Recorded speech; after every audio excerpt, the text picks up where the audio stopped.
Se fino a questo punto hai seguito tutte le lezioni e fatto tutti gli esercizi, complimenti! Già dovresti essere in grado di padroneggiare la riga base. Faccio il tifo per te, quindi non spaventarti per questa nuova sfida. Dominare la riga superiore. Dai!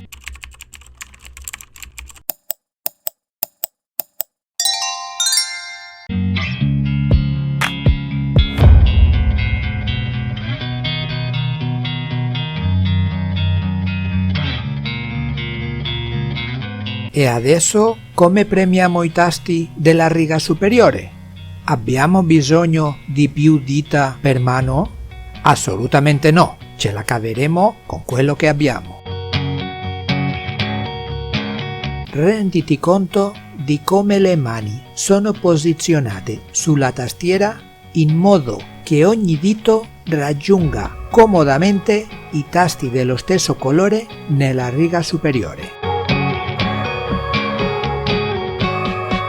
Per cominciare ad imparare a premere i tasti della riga superiore è indispensabile che tu padroneggi già la riga base, il movimento dei tasti delle lettere G e H e che tenga i pollici sempre nella posizione corretta, che come sai benissimo è sulla barra spaziatrice.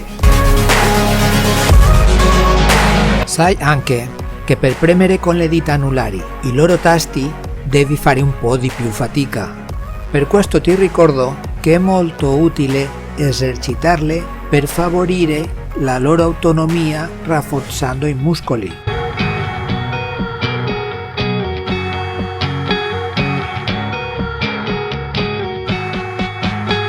Prima di iniziare questo esercizio mi raccomando da allenare il movimento di ogni dito sulla tastiera in modo che comincino a registrarsi nella tua memoria muscolare.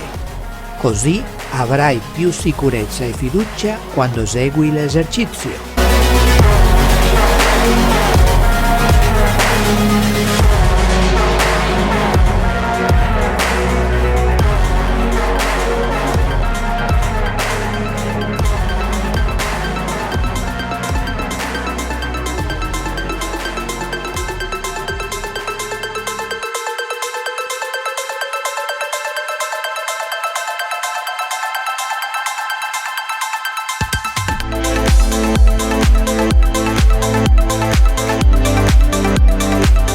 Non spostare le mani sulla riga superiore.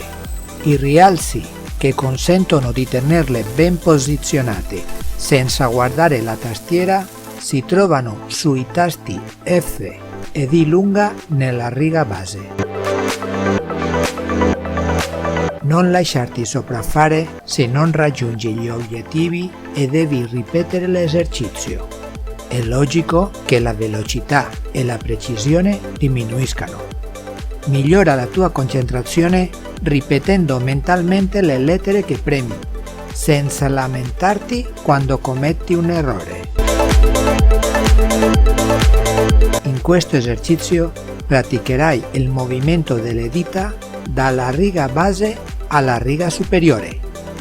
Digiterai anche alcune parole.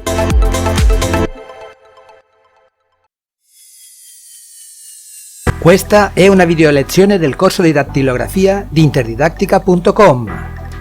Puoi registrarti gratuitamente per salvare i risultati dei tuoi esercizi oppure lo puoi seguire a modo tuo.